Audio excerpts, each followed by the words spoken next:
귀한 예배에 나오신 여러분들을 환영하고 또 축복합니다. 잘 나오셨습니다. 다 같이 자리에 일어서셔서 사도신경으로 우리의 흔들리지 않는 신앙을 고백하겠습니다. 전능하사 천지를 만드신 하나님 아버지를 내가 믿사오며 그 외아들 우리 주 예수 그리스도를 믿사오니 이는 성령으로 잉태하사 동정녀 마리아에게 나시고 본디오 빌라도에게 고난을 받으사 십자가에 못 박혀 죽으시고 장사한 지 사흘 만에 죽은 자 가운데서 다시 살아나시며 하늘에 오르사 전능하신 하나님 우편에 앉아 계시다가 저리로서 산자와 죽은 자를 심판하러 오시리라. 성령을 믿사오며 거룩한 공회와 성도가 서로 교통하는 것과 죄를 사하여 주시는 것과 몸이 다시 사는 것과 영원히 사는 것을 믿사옵나이다. 아멘.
다시 한번 십자가의 보혈, 십자가의 보혈, 완전하신 사랑 힘입어 나갑니다.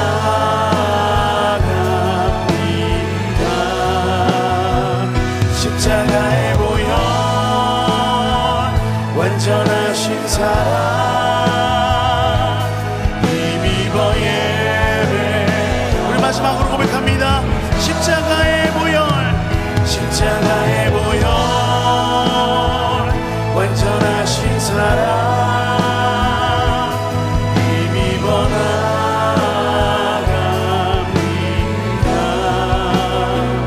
십자가의 보혈, 완전하신 사랑 힘입어 예배합니다. 죽으시고 다시 사신 주님께 영광의 박수 드립니다. 아멘. 다같이 박수 치시면서 진리의 복음에 붙들려 주님만을 따르기를 소망한다는 마음으로 기쁨으로 찬양하며 나아갑니다. 옳은 길 따르라, 옳은 길 따르라. 그의 길, 세계 만민의 참된 길, 이 길 따라서 살기를 온 세계에 전하세. 한 백성이 나갈 길, 어둠밤 지나고 동튼다. 환한 빛 보아라 저 빛,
주의 사랑에 매여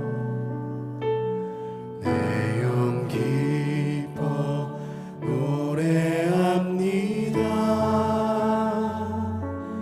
이 소망의 언덕 기쁨의 땅에서 주께 사랑드립니다.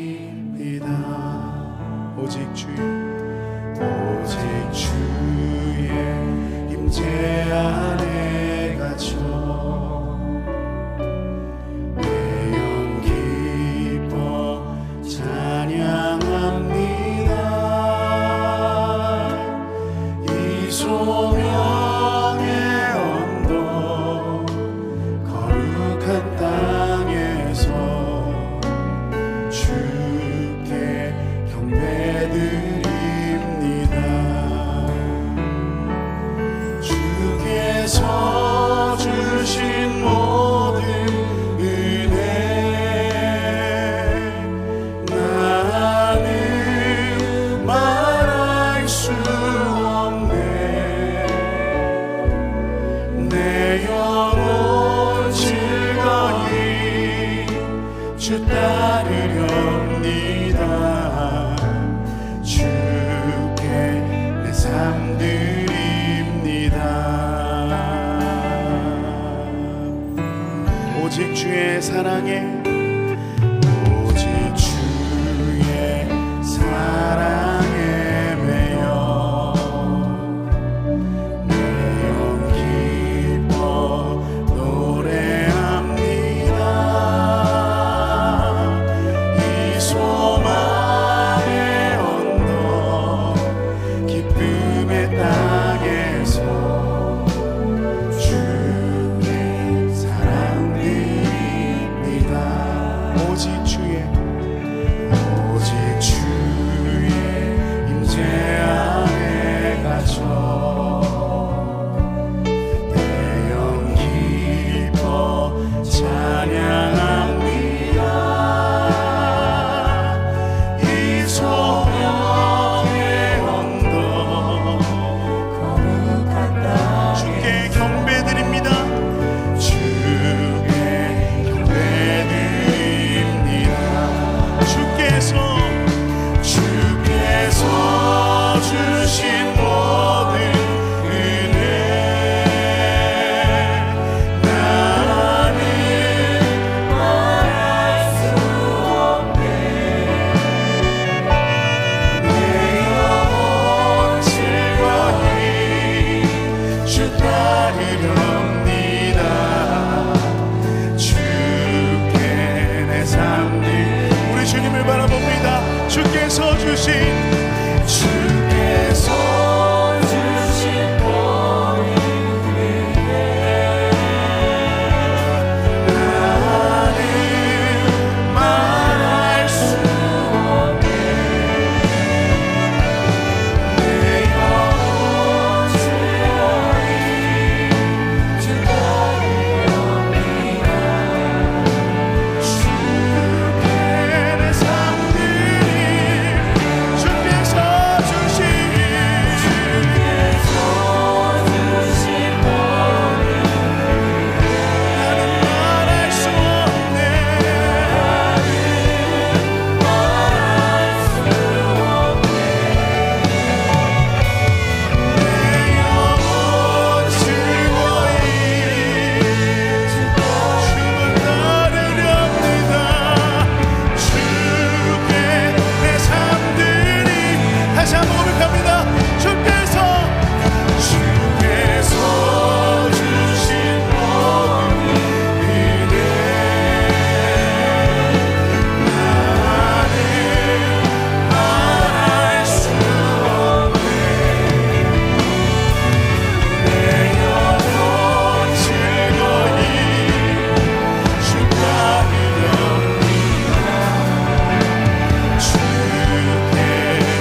전에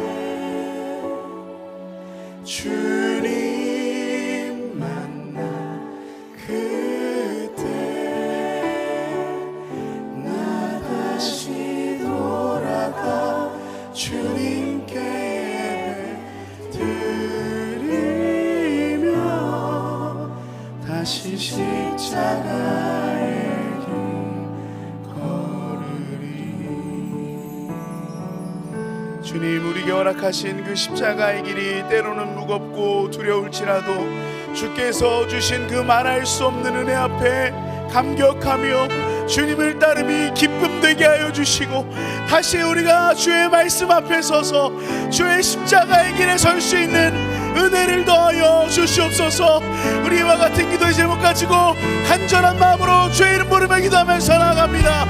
주여,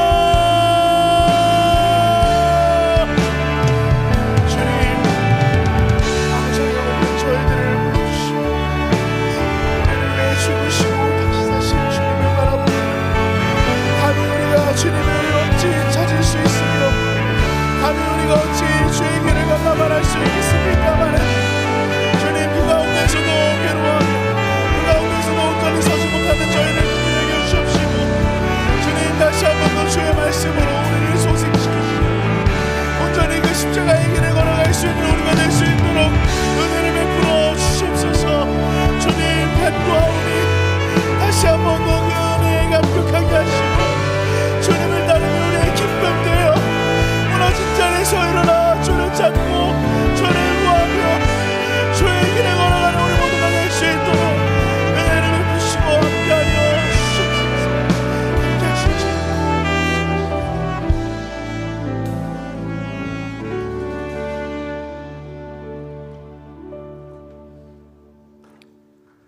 모든 만물의 주관자가 되시는 하나님 아버지, 한겨울의 삭풍을 물러가게도 하시고 봄날의 훈풍을 불어오게도 하시는 주님의 역사하심 아래 주의 백성들을 안위하여 주시는 은혜에 감사를 드립니다. 그러한 은혜를 누림에도 기도하는 것은 어느 시대보다 주님의 뜻을 외면하는 이 땅의 무지함과 그 죄악이 끝을 모르고 가고 있음을 주께서 보고 계시오니 주님 용서하여 주시고 이 땅을 고쳐 주옵소서. 그저 소유를 늘리기 위한 탐욕의 불과 생명 존중은 안중에 없는 전쟁의 불을 제 맘대로 휘두르는 이 땅을 긍휼히 여겨 주옵시고, 오직 성령의 불로 인침을 받아 주께서 말씀하신 제자의 도리를 다하는 이 땅 되도록 인도하여 주옵소서. 이 패역한 세상 속에서 교회를 이 땅의 희망으로 삼으시고 특별히 저희 목동 제1교회를 통해 주 안에서 가르치며 배우며 알아가도록 하시고 기도가 멈추지 않게 늘 깨어있도록 인도하시는 주님, 오직 바라옵기는 주의 자녀들마다 주님 예비하신 거처에 이를 때까지 겸손과 온유로 성령이 하나 되게 하시는 것을 힘써 지킴으로 주의 부르심에 합당하게 살아가도록 인도하여 주옵소서.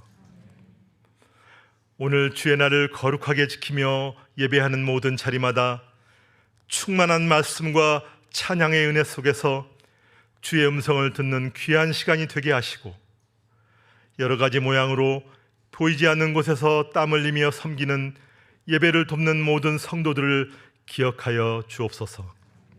사랑의 주님, 이 복된 주의 날에 육신의 질병으로 함께하지 못하는 성도들을 불쌍히 여겨주시고 두 손 잡아 일으켜 세워 주옵소서.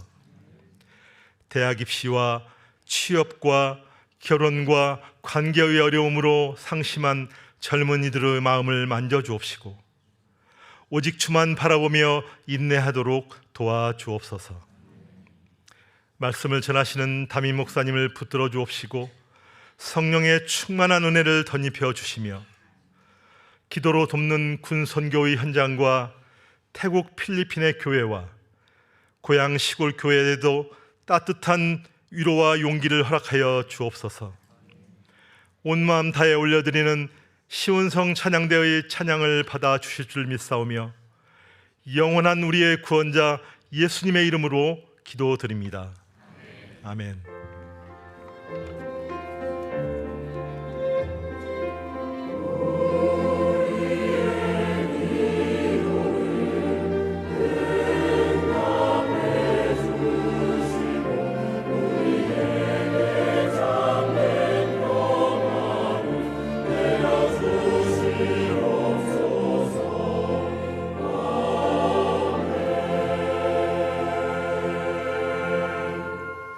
감사합니다. 오늘 함께 나눌 하나님의 말씀은 신약성경 사도행전 14장 19절에서 28절까지를 오늘 본문으로 보겠습니다.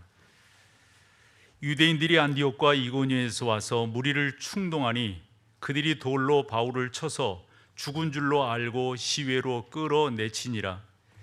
제자들이 둘러섰을 때에 바울이 일어나 그 성에 들어갔다가 이튿날 바나바와 함께 더베로 가서 복음을 그 성에서 전하여 많은 사람을 제자로 삼고 루스드라와 이고니온과 안디옥으로 돌아가서 제자들의 마음을 굳게 하여 이 믿음에 머물러 있으라 권하고, 또 우리가 하나님의 나라에 들어가려면 많은 환난을 겪어야 할 것이라 하고 각 교회에서 장로들을 택하여 금식 기도하게 하며 그들이 믿는 주께 그들을 위탁하고 비시디아 가운데로 지나서 밤빌리아에 이르러 말씀을 버가에서 전하고 아달리아로 내려가서 거기서 배를 타고 안디옥에 이르니 이곳은 두 사도가 이룬 그 일을 위하여 전에 하나님의 은혜에 부탁한 곳이라.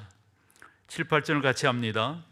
그들이 이르러 교회를 모아 하나님이 함께 행하신 모든 일과 이방인들에게 믿음의 문을 여신 것을 보고하고 제자들과 함께 오래 있으니라.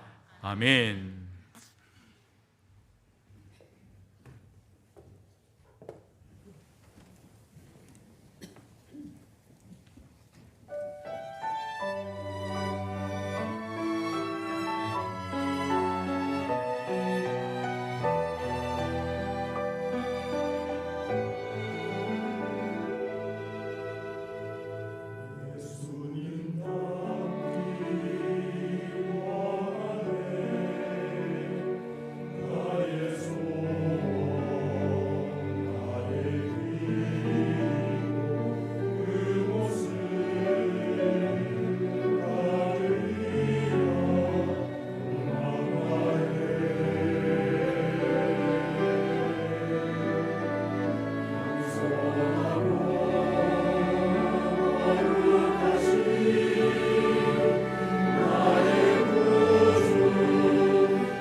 교회에 오신 여러분을 진심으로 환영합니다.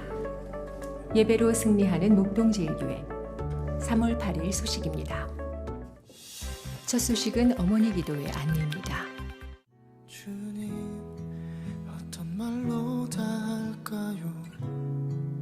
주님 사랑하는 마음, 주님 사랑하는 나, 주님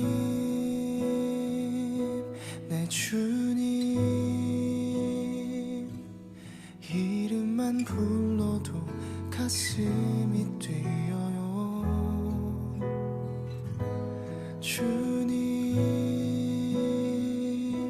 내 주님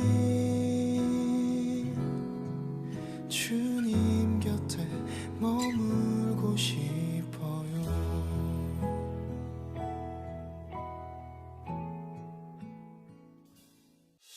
다음은 실버 행복 아카데미 안내입니다.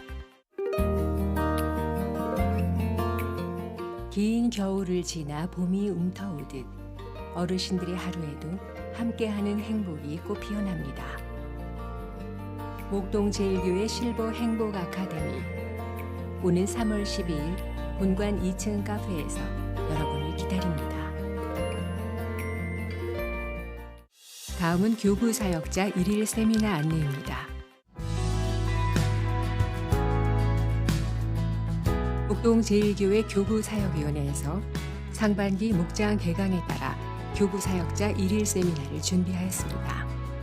2026년 교구사역의 방향성을 확인하고 교구장, 지역장, 목자님들을 격려하며 위로하는 시간을 계획하고 있습니다.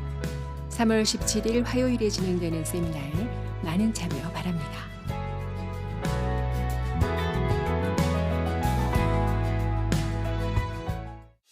다음은 리딩 지저스 오픈 세미나 안내입니다.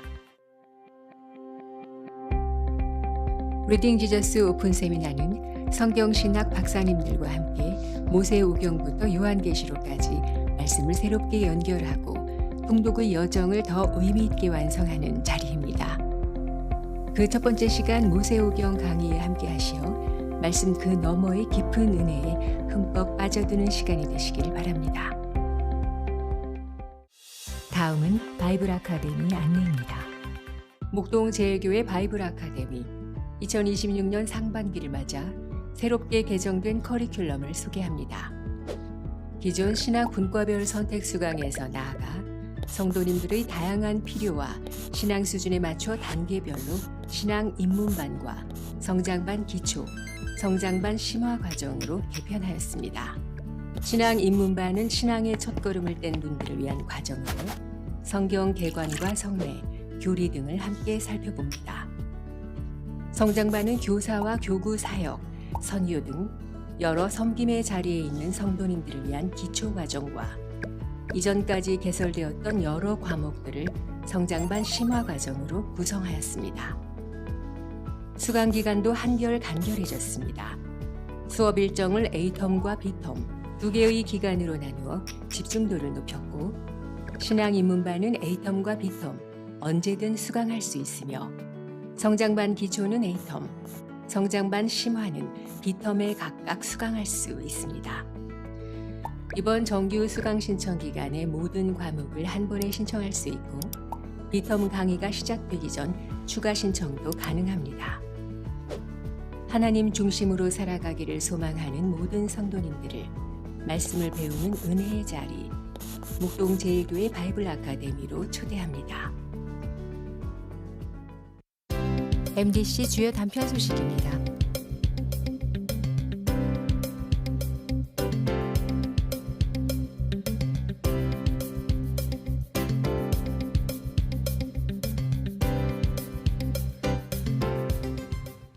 살아계신 하나님과 함께하는 은혜 가득한 한 주 되시기 바랍니다. 저는 사도행전을 이렇게 만날 때 조금 더 남다르다 생각을 하는데요.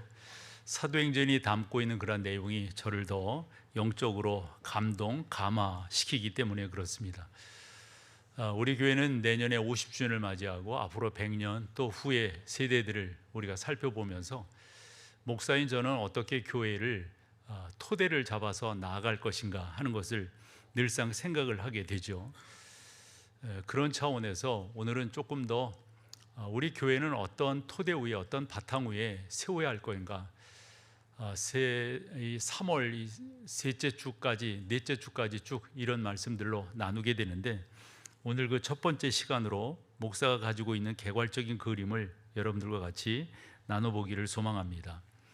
흔히 들으셨을 거예요. 교회를 이렇게 이야기할 때 포스트 모더니즘이라고 하는 이야기를 들었을 겁니다.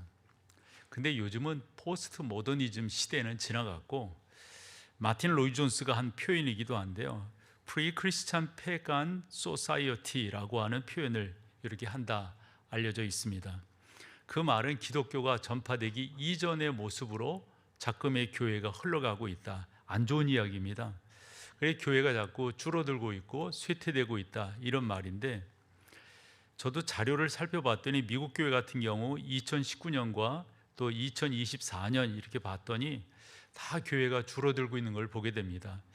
예를 들어 본다면 2019년도에 3,000개의 교회가 세워졌다면 4,500개의 교회는 문을 닫았다 하는 겁니다. 등치시키더라도 교회가 문 닫는 게 훨씬 더 많다고 하는 걸 알 수가 있어요. 그리고 이제 2024년도는 어땠는가 봤더니 4,000개 정도의 교회가, 이제 미국의 이야기입니다. 하트포드 종교연구소에서 2024년에 발표한 미국의 총 교회, 개신교회 수를 봤더니 3,300 33만 2천 교회 정도 되는 거예요. 근데 24년도에 교회가 얼마나 줄었는가 봤더니 1% 정도 줄었다. 그러면 33만 2천에서 1%면 어느 정도가 되겠습니까? 이런 교회에 줄어드는 현상은 사실 우리나라도 그렇고 자유롭잖아요, 신앙생활하는 게.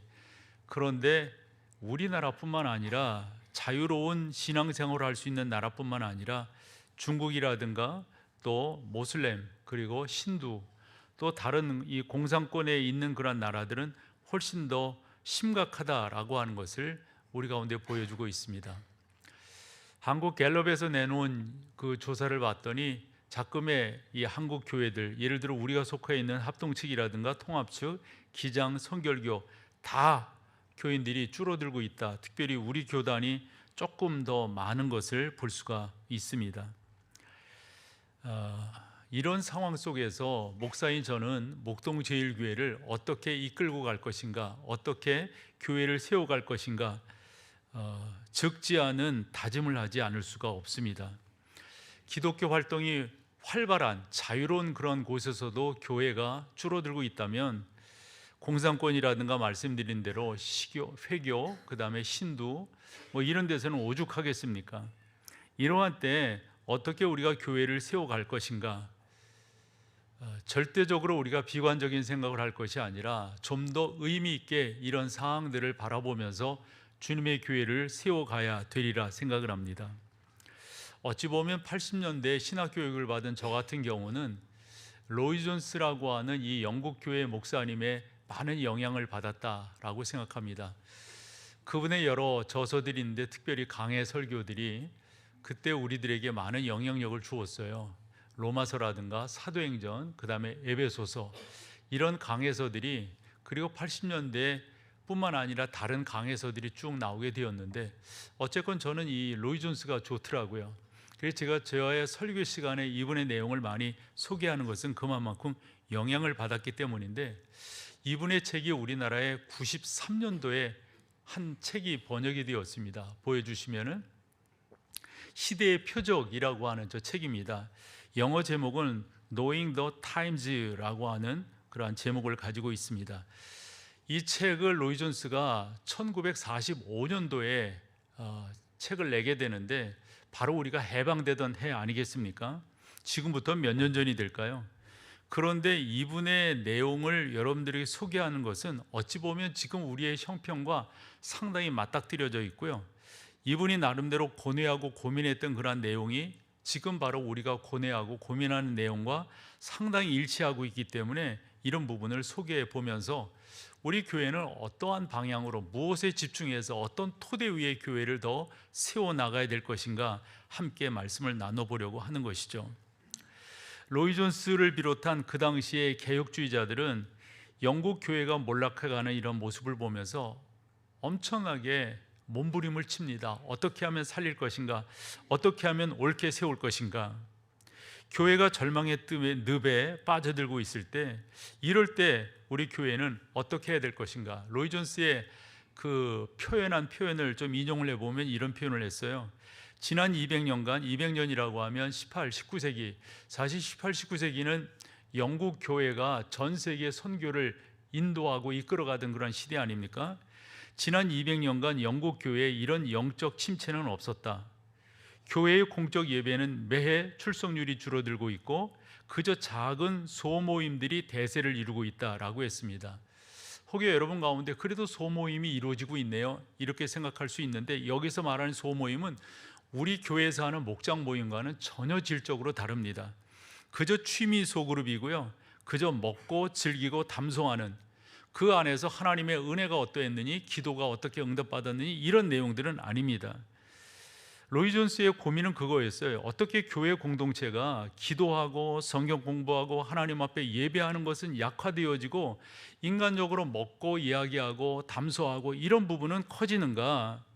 그러면서 분석을 해보았던 거죠. 왜 이 영국의 기독교가 죽어가고 있는가 하면서 상당 부분 분석한 것을 내놓고 있는데, 저는 한 5가지 정도를 소개해 보려고 합니다. 그 첫 번째가 1945년 요 즈음에 영국 개신교회는 상당 부분 성경의 권위를 인정하지 않았다는 겁니다. 그 이유는 독일에서 들어온 신학이기도 한데요, 자유주의 신학이 영국 교회 가운데 쭉 퍼져나가면서 성경의 권위를 인정치 않는 거예요. 우리가 다 이야기는 할 수 없지만 신하화 운동이라고 하는 말이 있거든요. 그러니까 예수 그리스도가 신격화되었다, 이런 표현이에요. 그런 것을 사람들이 받아들이면서 성경에 신뢰를 하지 않게 되었던 거죠. 그러면서 또 하나 이야기가 종교개혁 정신을 상실했다. 그럼 종교개혁 정신이 뭐겠어요? 하나님의 말씀 중심이잖아요. 또 교회, 또 성도들을 세워나가는 그런 가르침이 있지 않습니까? 예를 하나 들어본다면 존 칼빈이 그의 기독교 강요에서 강조했던 내용이기도 한데, 적어도 하나님 그분께서 성경을 통해서 우리 가운데 가르쳐 주는 것은 5개로 표현할 수 있다. 전적 타락, 무조건 선택, 제한적 속죄, 불가항력적 은혜, 성도의 견인. 그런데 당시 영국 교회가 이런 부분들을 인정치 않았던 거죠. 인본주의가 들어왔기 때문이고 계몽주의가 들어왔기 때문이기도 하겠지만, 성경을 부인하면 교회는 교회다워질 수가 없는 거예요. 두 번째로 영국 교회가 이런 표현을 했다는 거죠. 행위와 삶을 강조했어요. 적어도 예수 믿는 사람들이 이렇게 살아야지, 이렇게 살아야지. 그런데 정작 예수님을 믿는 예수 그리스도의 십자가, 예수 그리스도의 부활에 대한 본인들의 고백은 너무 약해졌던 거죠. 여러분, 우리가 더더욱 생각하고 정리해야 될 것은, 도덕적인 사람이 되는 것, 그걸 누가 뭐라 하겠어요?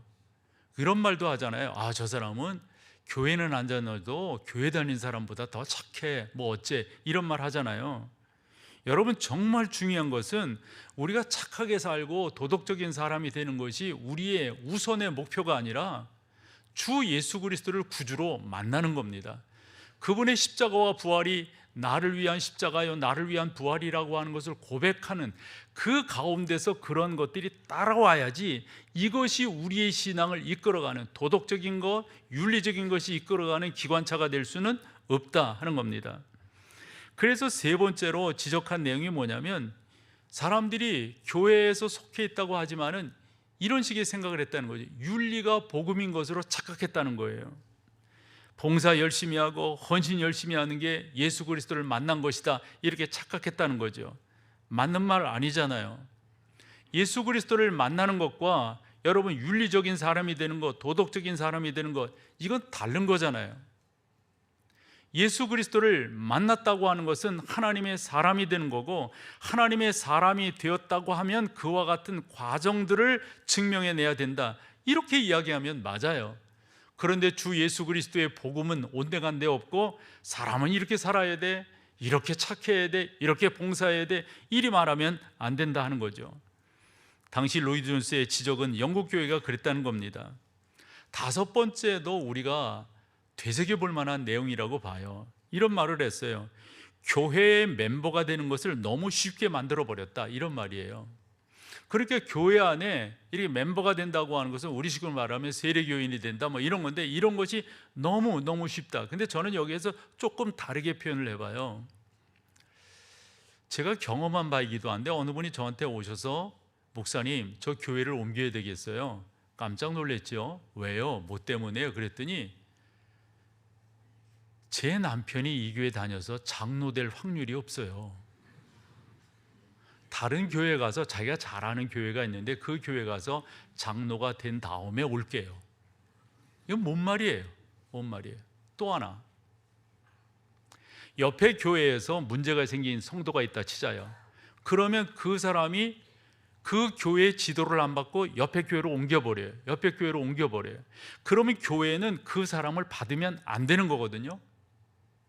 그런데 그냥 받아버려. 그러면서 하는 말이 뭐 교회가 여기밖에 없어. 그래 옮겨가는 거예요. 맞는 말이에요, 여러분? 그거 옳아요? 하도 그러다 보니까 어느 교회 같은 경우는 적어도 교회 5년, 10년 이상 나오면 장로되고 권사되는 거 자기가 선택하면 된다, 이리 말해버리네요. 제가 무엇을 말하는지 여러분 아시겠죠? 그래서 우리 헌법에도 나와 있듯이 교회는 적어도 이 세 가지의 표지를 가지고 있어야 된다, 이런 말을 해요. 그 첫 번째가 말씀 위에 세워진 교회예요. 두 번째가 여러분 뭐예요? 올바른 성례가 이루어지는, 그래서 주 예수 그리스도의 사랑으로 성례하고 주 예수 그리스도를 기념하고 주 예수 그리스도를 선포하는 것. 세 번째가 뭔지 아세요? 권징이에요. 적어도 교회에서는 잘한 것은, 또 잘못한 것에 대해서는 이와 같은 권징이 있어야 되는데, 이런 부분들이 약화되었다 하는 건데, 지금 우리 시대의 교회는 어떠하냔 말이죠. 이런 상태여서 이 로이 존스를 비롯한 그 당시의 개혁주의자들이 교회를 살려보려고 얼마나 애썼는지 몰라요.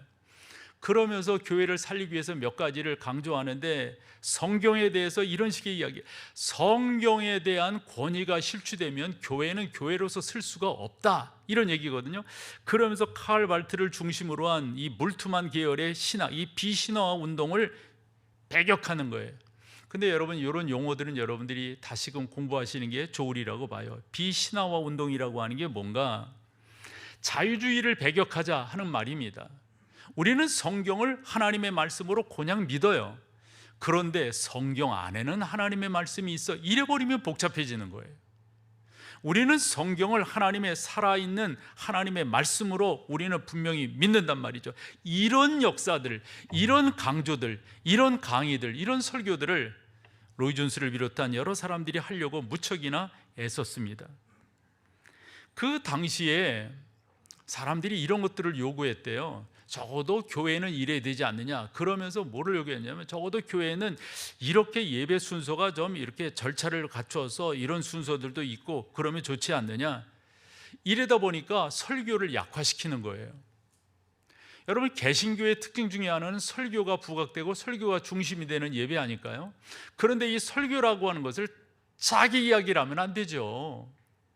설교라고 하는 것은 하나님의 말씀을 선포하는 거거든요. 하나님께서 우리 가운데 뭐라고 말씀하셨는가, 그 말씀에 대한 의미를 서로 교류하고 교체하고 의논 나누고 하는 게 아니라 선포하는 게 설교예요. 그래서 설교는 강의가 아니다, 이렇게 말을 해요.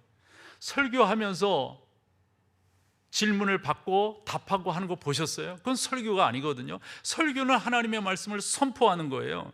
한데 그 당시에 인본주의에, 계몽주의에 물들어 있었던 성도들에게 그러한 내용들이, 그래서 그 로이 존스를 비롯한 그 많은 사람들이 어떻게 하면 하나님의 말씀을 설명하는 설교를 살릴 수 있을까 했더니, 사람들은 그런 거 말고 다른 걸로 해달라.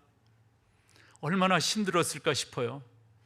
사랑하는 여러분, 저는 그렇게 기도해요. 우리 교회의 강단은 하나님의 말씀만이 선포되는, 전능하신 하나님이 우리의 주인이시고 그분이 우리의 주권자이시고 그분이 우리의 삶의 모든 결재권자라고 하는 이 성경을 선포하는 그러한 강단이 되기를 저 자신도 마찬가지고 제 후에 올 사람도 마찬가지고 혹여 강사로 오신 분들이 이 교회 강단에서는 그렇게 하나님의 말씀이 에스겔이 본 것처럼 강단에서 생명수가 흘러나와서 사람들을 적시는데 수많은 사람들이 살아나게 되는 거예요. 마른 뼈가 살아나는 그런 놀라운 역사가 있게 되었더란 말이죠. 이 사실을 안 로이 존스는 그렇게 교회가 해나가야 된다. 세 번째로 교회를 살리기 위해서 이분들이 했던 게 뭐냐면 그 당시 1945년도 이때만 하더라도 영국 교회도 얼마나 많이 쪼개지고 나눠졌는지 몰라요. 여러분 가만히 생각해 보시면요, 지금의 굵직굵직한 교단들은 다 영국을 베이스로 하고 있어요. 우리가 잘 아는 감리교회 그렇죠, 침례교회 그렇죠, 그 뒤로가 장로교회 그렇죠. 그리고 거기에서 보면은 뭐 루터란 같은 경우도 뭐 독일이 배경이지만은 이 영국 쪽에도 그런 부분들이 많아요. 특별히 웨일즈 같은 경우. 그래서 너무 이렇게 갈라지니까 사람들로부터 지탄의 대상이 되는 거예요. 그러면 어떻게 연합할 수 있는가? 그래서 연합하는 운동들을 했단 말이죠. 근데 저 같은 경우도 살펴보면 이게 보통 어려운 일이 아니에요. 우리나라를 보더라도 얼마 전까지만 하더라도 우리 개신교를 대표하는 기관 그러면 한기총, KNCC 이 정도로 이야기를 했어요. 근데 지금은요, 지금은 얼마나 많은 내가 한국교회를 대표합니다, 우리가 한국교회를 대표합니다, 어느 단체에서 저보고 거기에 들어오라고. 제가 그런 걸 별로 안 좋아하기 때문에 여러분 그러다 보니까 사람들에게 평가절하되는 거예요. 그래서 이것을 어떻게 합쳐서 나갈 것인가 이런 노력을 한 것을 볼 수가 있습니다. 교회에 대해서, 종교에 대해서 비관적인 생각들을 그 당시에도 많은 사람들이 가졌다는 거예요. 모양만 갖추는 거예요. 그저 교회만 이렇게 들락날락 하는 거예요. 이런 사람들을 어떻게 하나님의 사람들로, 하나님의 교회로 세워갈 것인가, 이 로이 존스가 얼마나 고뇌하는지, 이 시대의 표적이라고 하는 그러한 내용을 갖고 나름대로 수고한단 말이에요. 그래서 저는 우리 교회가 50년, 100년을 바라보면서 한 시대를 담당하는 목사인 저로서는 좀 더 분명하게 해야 되겠다, 우리 교회는 좀 더 분명한 자세로 나가야 되겠다, 이런 뜻을 담아서 오늘 여러분과 말씀을 나누는데 두 가지를 여러분들에게 전하려고 그럽니다. 다른 어떤 것이 아니라 우리 교회는 미래로 나간다라는 표현, 그거 좋은 거예요. 그러나 미래로 나간다 이런 표현보다도 우리는 뭐라고요? 복음으로 나간다, 복음을 붙잡겠다, 이런 표현을 우리 교회는 하자 하는 겁니다. 사도 바울을 보면 복음을 증거할 때 그를 돕는 교회가 있었어요. 우리 교단과 같은 GMS라고 하는 후원 그룹이 있었어요. 아무것도 없었어요. 그런데 바울과 그 일행들이 가는 곳마다 복음을 전도하는데 그 가운데서 놀라운 역사가 일어나요. 뭘까요, 여러분? 핵심은 예수 그 이름의 비밀입니다. 예수 그 이름의 생명입니다. 예수가 나의 구주가 된다, 예수가 나를 위하여 십자가에, 예수가 나를 위하여 부활하셨다. 바울의 복음은 두 가지예요. 예수 그리스도의 십자가와 부활이었습니다. 가는 곳마다 이 사실을 증거하는 겁니다. 오늘 우리가 읽은 21절에 보면 뭐라고 그랬습니까? 복음을 그 성에 전하여 많은 사람을 제자로 삼았다. 복음이에요. 어떤 사상, 어떤 철학, 어떤 것이 아니에요. 우리가 붙들어야 될 것이 있다면 이 복음입니다. 그럼 사도 바울이 전한 복음은 뭔가? 가장 중요한 성경 구절이 로마서 1장 16절입니다. 같이 한번 이것도 읽어보시죠. 내가 복음을 부끄러워하지 아니하노니 이 복음은 모든 믿는 자들에게 구원을 주시는 하나님의 뭐가 된다고요? 능력. 뭐가요? 복음이. 여러분 아시죠? 고린도전서 1장 18절, 이것도 같이 한번 읽어볼까요? 십자가의 도가 멸망하는 자들에게 미련한 것이요 구원을 받는 우리에게는 하나님의 뭐라고요? 아멘. 이 사실을 우리는 확신해야 돼요. 이 사실을 우리는 증거해야 돼요. 이 사실 위에, 이 토대 위에 목동 제1교회는 이제껏 세워져 왔고 앞으로도 세워져 가야 되는 줄로 믿습니다. 그런데 여러분,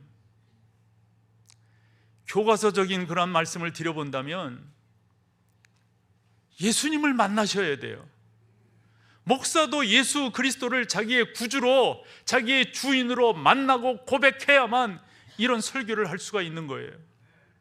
그냥 하는 거 통하지 않아요. 그냥 하는 거, 그냥 외치는 거 여러분들이 다 알아요.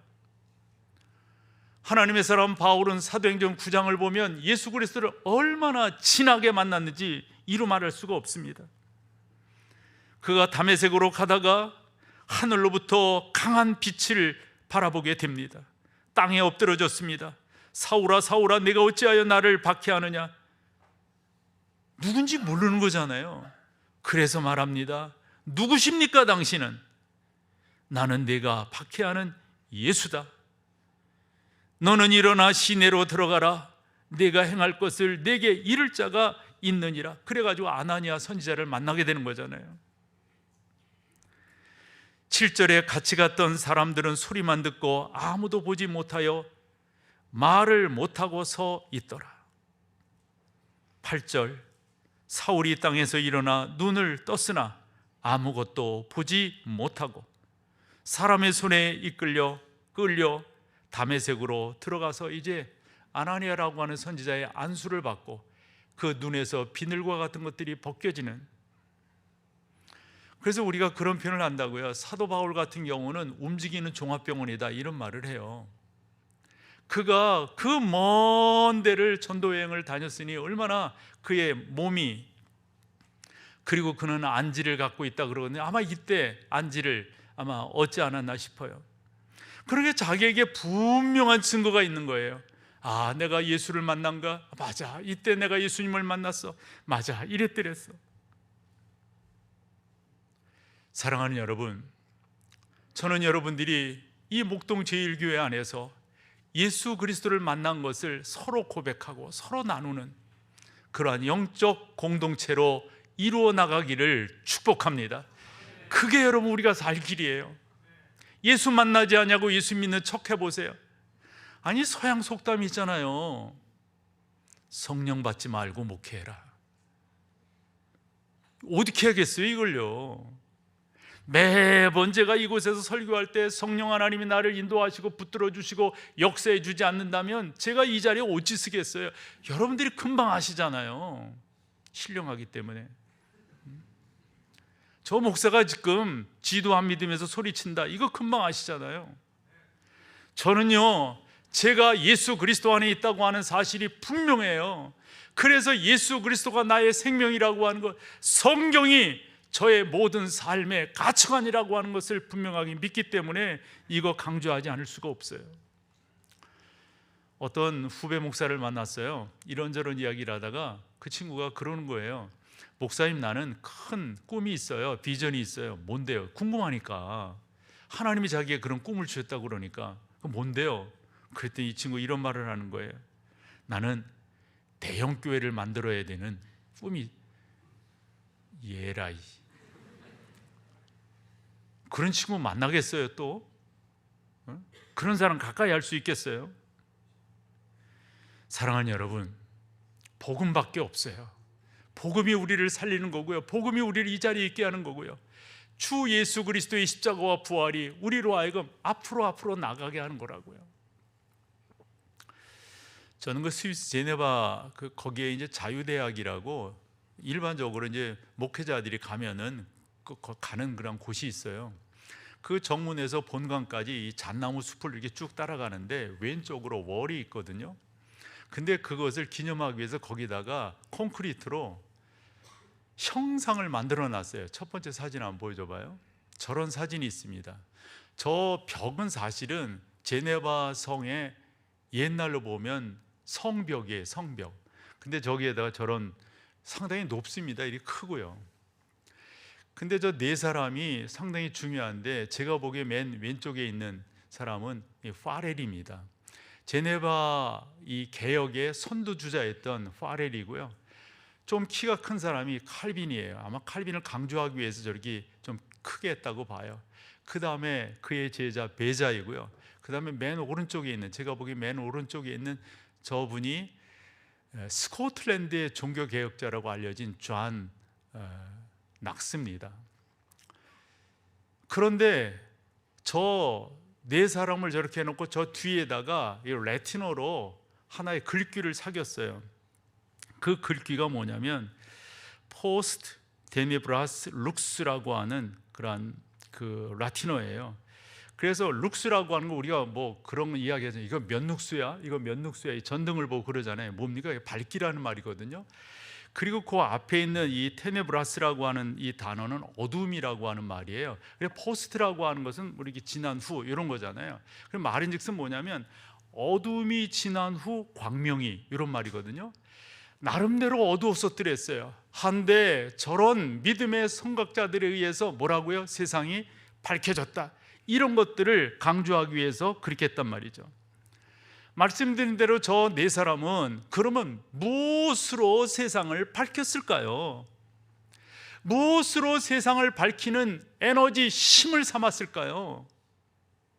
여러분, 성경 아닌가요? 성경? 외쳤더랬어요. 성경으로 돌아가자고. 성경이 우리를 살릴 거라고. 목동 제1교회의 표지는 다른 것이 아닙니다. 이 교회의 초석은 다른 것이 아닙니다. 이 교회가 앞으로도 힘을 다해서 끌고 나가야 될 것은 다른 것이 아니에요. 성경이에요. 우리는 성경 위에 세워졌고 성경으로 살고 성경으로 돌아가는 그러한 은혜를 우리가 경험하게 된단 말씀이죠. 복음에 사로잡히면 성경을 강조할 수밖에 없어요. 주 예수 그리스도를 옳게 만나면 성경을 귀하게 설명하고 간직하고 전파할 수밖에 없단 말입니다.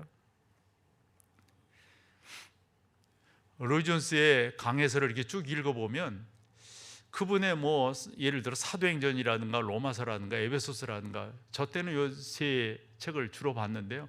거기에 보면 이 로이 존스라고 하는 사람이 이분이 이끌어가는 하나의 주제가 있어요. 하나의 주제가 있어요. 이건 성경이라고 해도 과언이 아니에요. 그 주제가 뭐냐면 하나님의 주권입니다. 하나님의 주권. 여러분, 그거 예수를 만난 사람들이 고백하는 거예요. 예수 그리스도를 옳게 만나면 그분이 나의 주인이라고 하는 사실을 고백하지 않을 수가 없는 거죠. 그러므로 사랑하는 여러분, 저는 우리 교회가 그런 교회가 되기를 바라고요. 그런 교회 가운데 잘 세워져 나가기를 소망하는 거죠. 또 하나 강조한다면 우리 교회는 성경이 그런 거예요. 사람을 살리는 곳이 되었으면 좋겠어요. 사람을 세우는 곳이 되었으면 좋겠어요.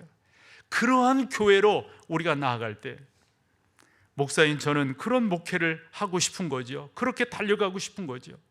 생명을 우리가 살릴 수 있다면, 하나님의 사람들을 세울 수 있다면, 하나님의 사람들을 존귀하게 격려하고 이루어낼 수 있다면 이보다 더 귀한 것이 어디 있을까요? 오늘 본문 앞에 어떤 일이 있었기에 이 비시디아 안디옥으로부터 사람들이 루스드라까지 사도 바울에게 돌을 던지기 위해서 찾아왔는가? 그래서 비시디아 안디옥이라고 하는 곳과 이 루스드라고 하는 곳이 거리상으로 어느 정도 되는가 봤더니 직선거리로 여러분 170에서 180km예요. 그러면 그 당시의 길의 형태로 보았을 때 훨씬 더 길다고 봐요. 몇 날 며칠 왔겠죠. 몇 날 며칠. 이 사람들이 화가 여기까지 와가지고 바울 그냥 냅두지 않겠다. 왜 이렇게 바울에 대해서 이 비시디아 안디옥에 있는 사람들이 그렇게 열을 냈는가 봤더니 다른 게 아니에요. 그곳에 가서 사도 바울이 14장 1절에 7절을 보면 주 예수 그리스도를 증거하게 됩니다. 주 예수 그리스도를 회당에 들어가서 증거하게 되니까 그 당시 사람들이 가지고 있었던 그러한 나름대로의 내용들이 다 깨지게 되는 거예요. 그래서 사람들이 양분되어져요. 이쪽을 따르는 사람, 저쪽을 따르는 사람, 즉 사도 바울의 말을 옳게 여기서 따르는 사람, 그렇지 않은 사람, 옛날적으로 가는 사람, 이런 사람들이 있어요. 이러니 그 당시 유대인들이 화가 머리끝까지 난 거예요. 그래서 바울을 죽이기 위해서, 돌로 치기 위해서 달려드는데 5절에 보면 이방인과 유대인과 그 관리들이 두 사도를 모욕하며 돌로 치려고 달려들 때 그곳에 있지 못하고 그들이 알고 어찌했다고요? 6절에 도망했다고 그랬어요. 도망해서 지금 있는 이곳으로 온 겁니다. 그런데 이 소문을 추적해 가지고 그 먼 곳에서부터 바울을 죽이겠다고 온 거예요. 사랑하는 여러분, 바울은 이런 상황에서 피할 수도 있고 그만둘 수도 있고 조금 쉬었다가 할 수도 있고, 그런데 어떻게 해서 바울은 그 복음 증거하는 일을 멈추지 아니하고 계속했는가? 사도행전 20장 23절을 보면 오직 성령이 각 성에서 내게 증언하여 결박과 환난이 나를 기다린다 하시나 어떻게 한다고요? 그 다음에 24절, 내가 달려갈 길과 주의 새겨 받은 사명 곧 하나님의 은혜의 복음을 증거하는 일을 마치려 하면은 자기의 생명 귀하게 여기지 않는데요. 자기의 생명 담대하게 나가는 거예요. 담대하게. 뭐 하려고 그러는 거예요? 하나님의 사람들을 세우기 위해서, 하나님의 사람들을 온전케 하기 위해서. 종종 교회에서 이렇게 상처받았다, 뭐 저런 이런 이야기들을 들어봐요. 왜 그러는 거예요? 뭐 때문에 그러는 거예요? 교회는 여러분, 자기 주장 내세우고 자기 어떤 가치관 때문에 상대방 이래버리고, 그건 교회가 아닌 거죠. 교회는 주 예수 그리스도의 복음으로 말미암아 하나님의 사람들을 세워가는, 하나님의 사람들을 세워가는, 우리 또한 선대로부터 복음을 받았어요. 이 받은 복음을 통하여 우리는 또 후대에게 이 복음을 전할 거라고요. 그 후대는 또 다른 후대에게 복음을 전할 거라고요. 이 복음의 순환의 역사가 우리 목동 제1교회 안에서는 옳게 이루어지기를 간절히 소망합니다. 22절을 보면은 제자들의 마음을 굳게 하여 그랬는데, 저 제자들의 마음을 굳게 했다고 하는 말은 그 앞에서 사도 바울이 어려움을 겪어요. 그 루스드라고 하는 곳에 복음을 증거하다가 어려움을 겪는다고요.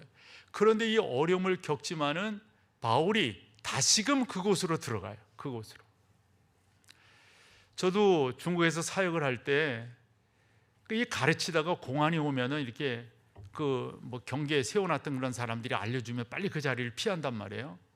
그렇게 도망해 본 적이 있는데, 그 도망을 갔다가 말이에요, 그곳으로 다시금 간다? 중국에 있는 친구들이 가게도 하지 못하지만 용기도 안 나요. 바울은 어떻게 이곳으로 갔을까요? 바울은, 하나님의 사람들은 복음에 감동이 되어서 사람을 살리기 위해서, 자기가 거하는 그 지역을 살리기 위해서 수없이 노력했던 하나님의 사람들이라고 하는 것을 우리가 볼 수가 있습니다. 화렐이라고 한 사람은 칼빈을 동역자로 생각하고 그에게 부탁, 우리식으로 말하면 삼고초려하는 거예요. 그래서 제네바를, 그래서 베자, 그리고 존낙스, 이런 사람들이 영향력을 받고 또한 자기가 있던 곳으로 돌아가서 하나님의 교회를 세워나가는 이 복음의 순환 역사를 우리가 볼 수가 있습니다. 사랑하는 여러분, 우리가 이 일을 감당해야 됩니다. 우리가 이 일을 지속적으로 해야 됩니다. 오늘 본문 19절에서 28절까지를 보면 사도 바울의 행적을 이렇게 쭉 기록을 하고 있는데, 매 절마다 동사적 표현이 등장합니다. 19절에 보면 시외로 끌어내치니라, 20절에 보면 더베로 가서, 21절에 보면 돌아가서, 22절에 보면 있으라 권하고 겪어야 할 것이라 하고, 주께 그들을 위탁하고 뭐 이런 식의 표현들이 쭉 있어요. 아무리 환경이 힘들고 어렵다 할지라도 주 예수 그리스도의 구주 되심, 주 예수 그리스도의 주인 되심을 만방에 증거하는 일을 그들은 그치지 않았다라고 하는 겁니다. 시대가 어떻다 이런 말 우리 하지 말자고요. 요즘 상황이 어떻다. 여러분, 언제나 복음은 그 모든 어려운 세대, 어려운 시대, 어려운 상황들을 어찌해요? 이겨냈어요. 이게 우리가 해야 될 일입니다. 상황에 좌절하고 형편에 뭐 어쩌니 저쩌니 핑계대고, 그것은 건강한 신앙의 모습이 아닌 거죠.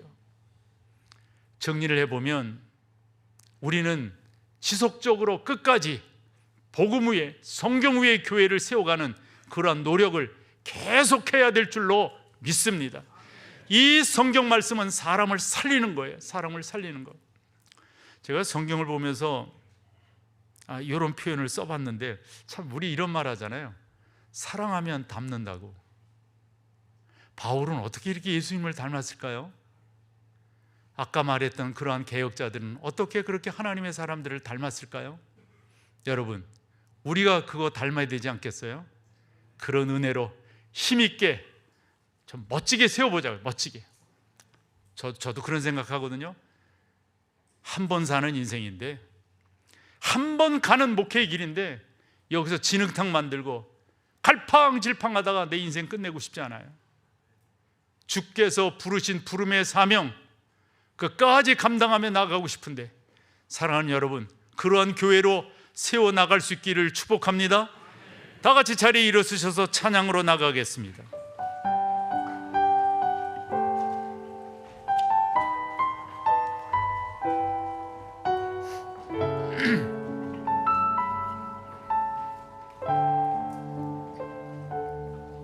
나는 내 마음의 복음이 흥했던 곳에서 다시 아버지를 만나고, 주님 내 마음의 연약한 눈물의 끝에서 또 나를 반겨주시네. 작다 생각했던 그의 그릇이 다시 나를 회복해 하시네. 다시 일어나 주를 예배하니 내 모든 기쁨이 되리. 그의 이끌 되어 삶의 모든 순간을 주께 나네. 우리 처음부터 다시 합니다. 나는 내 마음의 복음이, 내 마음의 복음이 응했던 곳에서 다시 아버지를 만나고, 주님 내 마음의 연약한 눈물의 끝에서 또 나를 반겨주시네. 작다 생각했던 그의 그릇이 다시 나를 회복해 하시네. 다시 일어나 주를 예배하니 내 모든 기쁨이 되리. 그의 이끌 되어 삶의 모든 순간을 주께 나내어 다시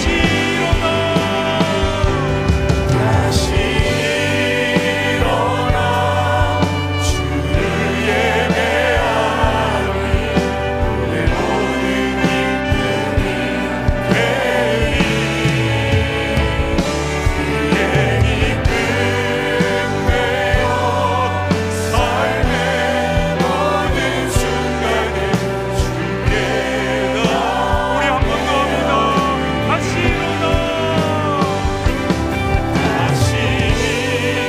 일어나 주를 예배하니 내 모든 기쁨이 되리. 그의 이끌 되어 삶의 모든 순간을 주께 나 내어드리. 할렐루야. 주님을 찬양합니다.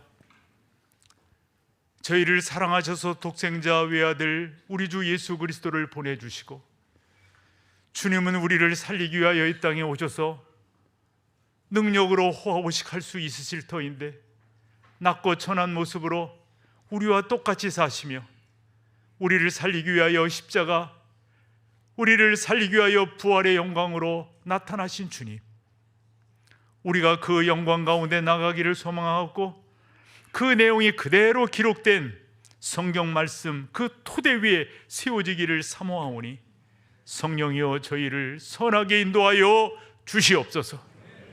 우리 교회가 무탈하게 50년 동안 왔다가 자랑거리가 아니라 우리 교회는 성경 위에 세워진 교회라고, 성경 말씀에 의지하여 하나님의 사람들을 세우는 교회이라고, 예수님으로 인하여 바울이 세워지고 바울로 인하여 파렐과 칼빈과 베자와 또한 존 낙스가 세워졌고 수많은 믿음의 사람들이 세워지듯 우리 교회가 주님의 사람들을 세워가는 교회가 될 수 있도록 성령 하나님 은혜를 베풀어 주시옵소서. 우리 주 예수 그리스도의 놀라우신 은혜와 아버지 하나님의 그 크신 사랑하심과 성령 하나님의 인도하심이 귀한 여러분 가운데 이제로부터 영원토록 함께 계실지어다. 아멘.